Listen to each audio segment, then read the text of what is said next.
હવે આપણે આવતીકાલના બજારની ચર્ચા કરીશું અને એ માટે આપણી સાથે જોડાઈ રહ્યા છે રિલાયન્સ સિક્યોરિટીઝના વિકાસ છે. વિકાસજી, સ્વાગત છે આપનું CNBC બજાર પર. અને સતત છઠ્ઠો દિવસ છે જ્યારે બજાર મજબૂતી સાથે ક્લોઝ થતા જોવા મળ્યા છે, પણ આજે લીલા નિશાનમાં બજાર બંધ છે. 5% જેવી મજબૂતીની કોશિશ થઈ, પણ હાઈથી થોડા નીચે આવીને બજાર બંધ થયા છે. તો 24,200 હર્ડલ જેવું જ આપણને બનતું દેખાઈ રહ્યું છે. તો કઈ રીતે આપ જોઈ રહ્યા છો નિફ્ટીને, અને નિફ્ટી માટે આગળ હવે કેવો અપ્રોચ રાખવો જોઈએ? ઇન્ટરેસ્ટિંગલી પોઝિટિવ વાત કરતા આવ્યા છે. ગયા અઠવાડિયે આપણે ડિસ્કસ કર્યું હતું જે 23,850 24,000 બની શકે એ લેવલને બી સરપાસ કરી ચૂક્યા છે અને 200 ડે એવરેજની ઉપર આપણે સસ્ટેન કરી રહ્યા છે છેલ્લા 2 દિવસમાં. એટલે પોઝિટિવ જ મોમેન્ટમ રાખવાની છે. હજી કોઈ મોટું ટ્રેન્ડ રિવર્સલ દેખાયું નથી, બટ જે કન્સિસ્ટન્ટ અપમૂવ આપણે જોઈ રહ્યા છે છેલ્લા 7-8 દિવસથી, તો મે બી એક કરેક્શન કે કરેક્ટિવ પુલબેક આવે. બટ એવું ચાર્ટ પર કે ઓવરઓલ ન્યૂઝ બેઝ પર હજી કંઈ ધાર્યું નથી. એટલે મે બી થોડું સિલેક્ટિવ રહેવું પડશે, થોડું કોશિયસ સ્ટાન્સ લઈને ચાલવું પડશે. એટલે હું સલાહ આપીશ કે ઇન્સ્ટેડ ઓફ નિફ્ટી ફ્યુચર્સમાં લોન કરવાની સલાહની બદલે આપણે ઓપ્શન્સના થ્રુ તેજી કરવાની વ્યૂ રાખીશું.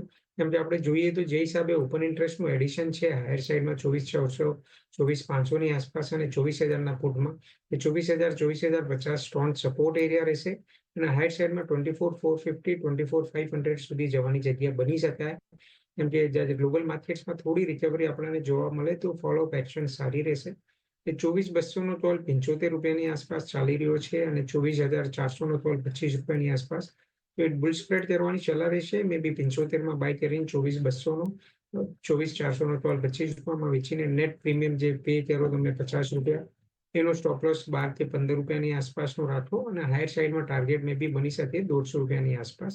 એટલે સિલેક્ટિવલી નિફ્ટીમાં બુલ સ્પ્રેડના તરીકે આપણે તેજી કરવાની સલાહ આપીશું. ઓકે, તો નિફ્ટી માટે અહીંયા આગળથી બુલ સ્પ્રેડ કરવાની સલાહ અહીંયા આગળથી બનતી દેખાઈ રહી છે વિકાસજી તરફથી. અને વિકાસજી, બેંક નિફ્ટીની જો વાત કરી લઈએ તો અહીંયા આજે સતત બીજા દિવસે આપણે નવા રેકોર્ડ સર પર પહોંચતા જોઈ રહ્યા છે. બેંક નિફ્ટીને 55,600ની ઉપરનું ક્લોઝિંગ આવતું દેખાયું છે. તો બેંક નિફ્ટી પર આપની કઈ રીતની સલાહ રહેશે?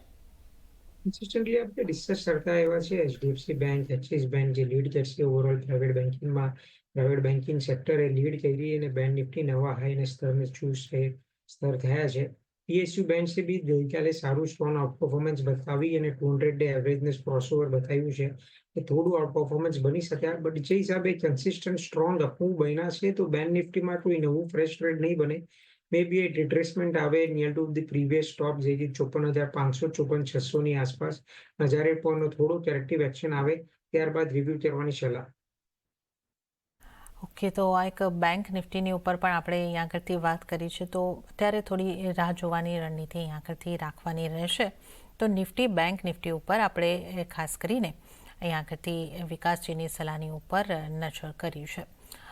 હવે આપણે અન્ય નિષ્ણાતો નિફ્ટી માટે કઈ રીતની સલાહ આપી રહ્યા છે એના ઉપર નજર કરી લઈએ. તો યજ્ઞેશ પટેલ .ના યજ્ઞેશ પટેલની નિફ્ટીને માટે સેલ કરવાની સલાહ બની રહી છે. ટાર્ગેટ તેઓ જોઈ રહ્યા છે 23,950નો અને સ્ટોપલોસ 24,250નો રાખવાની સલાહ યજ્ઞેશ પટેલ તરફથી મળતી દેખાઈ રહી છે.